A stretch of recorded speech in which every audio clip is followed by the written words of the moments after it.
Dengan riff yang tajam bagai pisau dan energi yang tak pernah padam, Annihilator tumbuh jadi wajah thrash metal Kanada. Mereka bukan band yang mudah menyerah, meski anggotanya silih berganti, namun musik mereka tetap berdiri kokoh, dan inilah kisahnya. Sejarah kali ini dibuka oleh seorang pria bernama Jeff Waters yang dikenal sebagai gitaris, penulis lagu, dan produser musik yang cukup disegani di skena metal Kanada. Ia memiliki teman bernama John Beat yang ia temui di kota Montreal ketika bersama teman-temannya. Di periode tersebut, tepatnya pada tahun 1984, Jeff dan John membentuk band thrash metal bernama Annihilator. Nama tersebut diambil dari nama tank yang dikendarai oleh Eddie Murphy dalam film komedi aksi yang populer di Amerika. Meski sempat dicemooh karena dianggap terlalu baku, namun Jeff mengatakan jika nama tersebut sesuai dengan musik mereka yang keras, brutal, dan mengerikan. Kemudian setelah merekrut dua personilnya yaitu Paul dan Dave Scott, mereka akhirnya merilis demo pertamanya pada tahun 1985. Namun, formasi tersebut tidak bertahan lama karena Dave Scott memutuskan keluar dari band setelah menggelar pertunjukan 2 kali. John Beat juga mengundurkan diri dari band karena ingin fokus dengan pendidikannya demi mendapatkan gelar sarjana. Keluarnya John membuat Jeff sangat frustasi sampai ingin membuarkan bandnya karena dianggap tidak memiliki masa depan. Tetapi berkat dorongan dari teman-temannya, Jeff akhirnya mau melanjutkan bandnya meski hanya memiliki 2 personil. Mereka kemudian merekam 2 lagu yang kemudian dirilis pada tahun 1987. Pada tahun 1988, Jeff pindah ke kota Vancouver untuk mencari pengalaman baru yang membuatnya terlibat dalam skena musik bawah tanah. Di sana, Jeff bertemu Randy Rampage yang dikenal sebagai mantan anggota band punk legendaris di OA. Pertemuan tersebut membuat pertemanan mereka semakin dekat karena Jeff sendiri telah memiliki nama besar di skena metal Kanada. Bahkan ketika Jeff mengajak Randy untuk menjadi vokalis di bandnya, Randy langsung menerima tawaran tersebut karena kagum dengan sikap dan kemampuannya.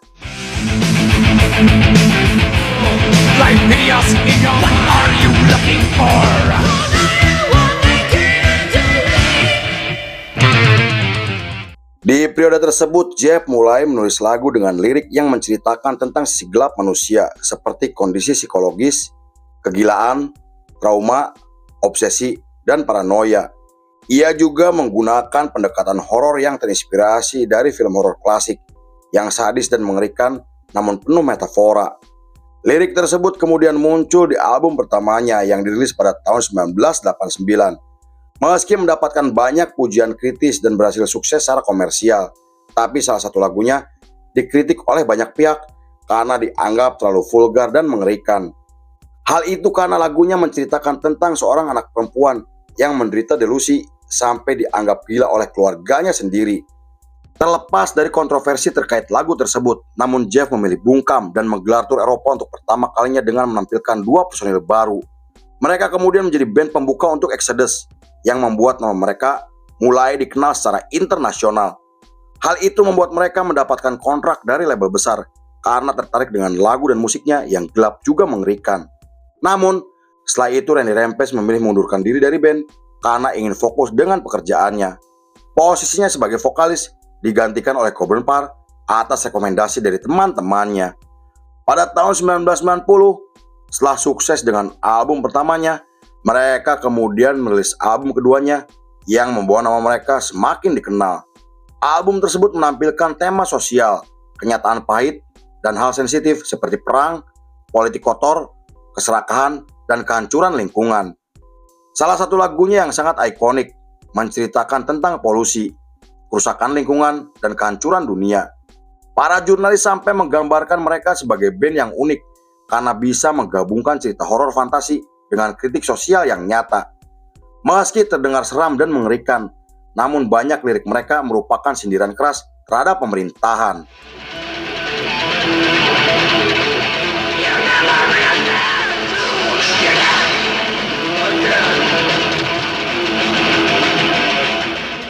Pada bulan Agustus masih di tahun yang sama, Annihilator menggelar tur selama 6 bulan hingga menjadi band pembuka untuk Judas Priest.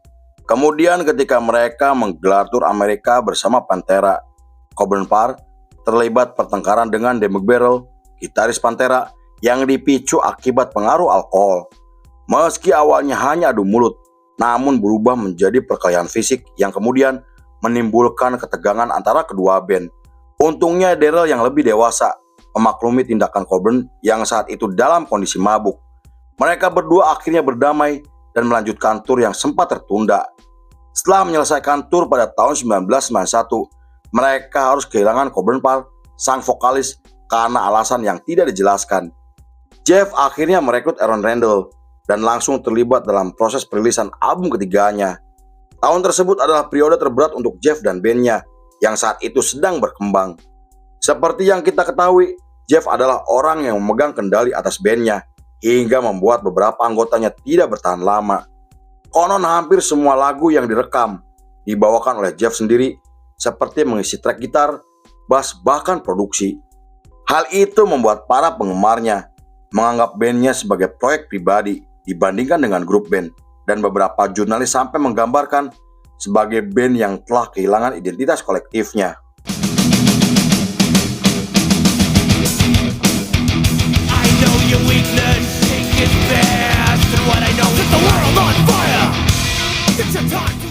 Pada tahun 1993, album ketiga mereka akhirnya resmi dirilis dengan menampilkan musik yang lebih santai. Perubahan tersebut membuat penjualan album mereka menurun hingga dianggap sebagai album paling buruk. Para pengamat sampai menuduh Jeff telah menjual diri ke pasar mainstream demi bisa masuk ke industri musik besar. Meski begitu, beberapa orang menganggap sebagai eksperimen agar bandnya bisa berhasil sukses secara komersial. Sayangnya, kegagalan album barunya membuat mereka harus kehilangan kontrak dari label yang digambarkan oleh para personilnya sebagai pukulan telak. Mereka juga harus kehilangan Wayne, sang basis, yang membuat Jeff memilih untuk membubarkan bandnya.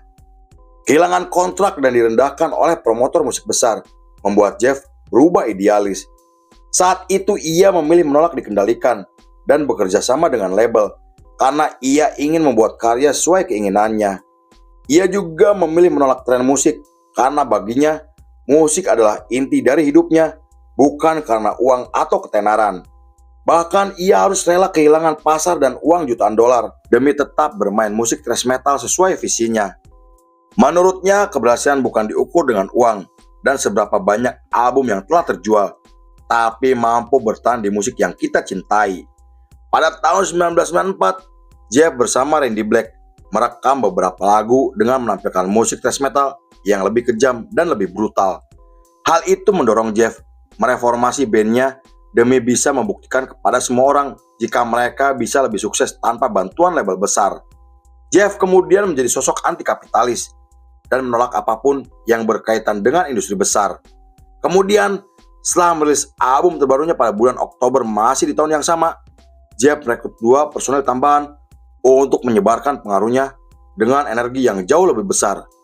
Sepanjang periode tersebut sampai tahun 1997, mereka terus menggelar tur tanpa henti hingga merilis 2 album yang diproduksi secara mandiri. Hal itu cukup membuktikan jika Jeff mulai menganut kemandirian agar tidak tergantung kepada label besar.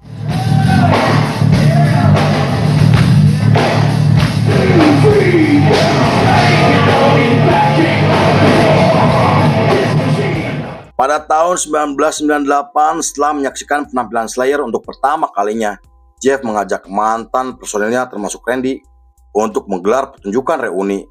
Meski Wayne tidak terlibat karena masalah kesehatan, namun pertunjukan mereka tetap digelar yang dihadiri oleh lebih dari 5.000 penonton. Formasi tersebut akhirnya terus berlanjut demi menggelar tur yang telah ditunggu-tunggu oleh para penggemarnya. Namun, pada tahun 2000, Randy dikeluarkan dari band karena perilakunya yang tidak karuan dan selalu mabuk di atas panggung. Jeff akhirnya merekrut Joe, mantan personel Overkill, untuk menggantikan Randy sebagai vokalis. Dengan formasi tersebut, mereka menggelar pertunjukan di Amerika Utara untuk pertama kalinya dan merilis album pada tahun 2001. Pada tahun 2002, Annihilator diminta tampil untuk di acara MTV yang dikenal sebagai acara musik paling populer di dunia. Meski para personelnya ingin tampil di acara tersebut, namun Jeff menolak karena prinsip dan ideologinya. Hal itu membuat para anggotanya tidak nyaman dengan sikap Jeff yang dianggap terlalu kaku, mengekang, dan so idealis. Kemudian setelah merilis album terbarunya yang berhasil sukses secara komersial, para personelnya memutuskan keluar dari band yang membuat Annihilator akhirnya bubar untuk yang kesekian kalinya. Di periode tersebut, para jurnalis menjuluki Annihilator sebagai band yang dikenal selalu berganti personil. Banyak spekulasi yang mengatakan jika Jeff terlalu dominan dan sulit untuk diajak bekerja sama yang membuat beberapa anggotanya tidak bertahan lama. Para penggemarnya juga selalu mempertanyakan penyebab keluarnya beberapa vokalis, namun tidak pernah dijawab oleh Jeff sampai hari ini. Menurut artikel yang ditulis oleh media Amerika, Jeff dikenal sebagai sosok disiplin dan ingin sempurna jika sedang merekam lagu-lagunya. Lalu jika ada bagian yang tidak sesuai, ia tak segan untuk menegur, mengganti aransemen, bahkan merekam ulang sendiri. Jeff ingin hasil rekamannya sesuai dengan standar pribadinya, di mana ia lebih baik mengganti personil daripada menciptakan musik yang tidak sesuai dengan keinginannya. I'm Russ. Hi, Russ. And Dave.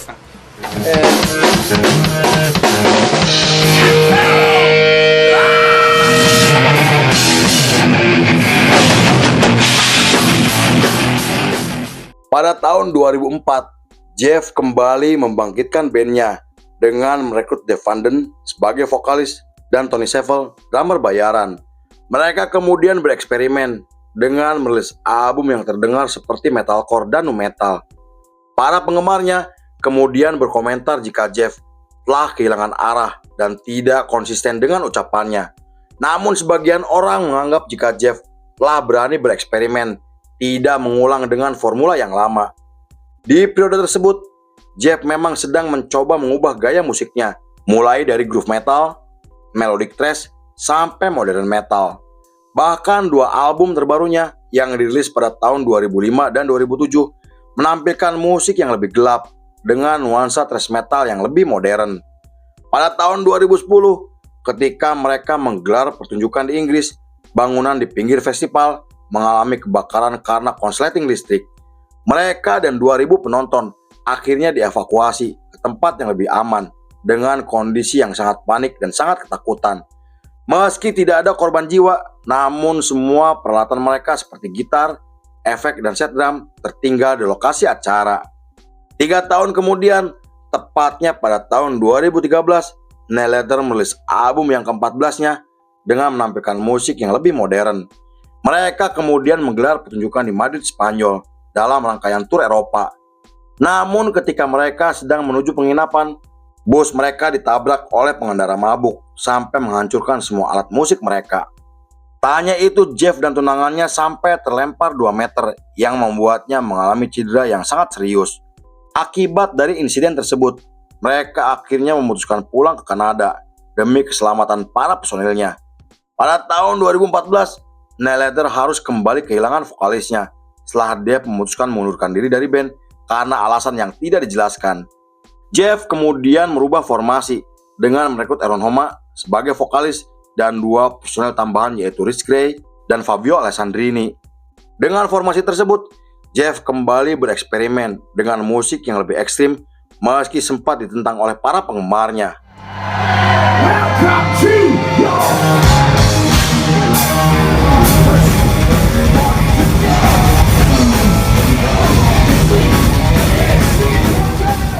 Sepanjang periode tersebut sampai tahun 2020, mereka terus konsisten menciptakan aransemen baru, menggelar tur, hingga tampil di acara komunitas tanpa dibayar sepeser pun. Mereka kemudian merilis 3 album yang kembali diproduksi secara mandiri. Lalu pada tahun 2022, mereka merilis album kompilasi sebagai bentuk penghormatan untuk mendiang Alexi Laiho dan Eddie Van Halen.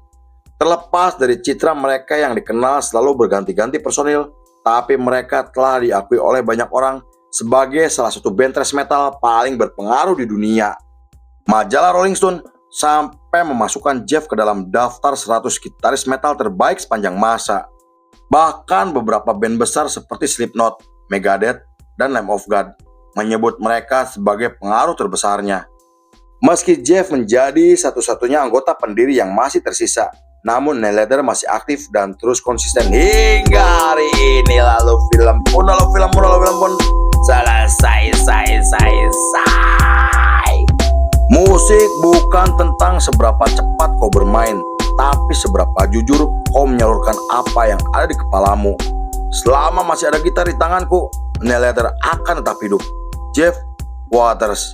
Oke.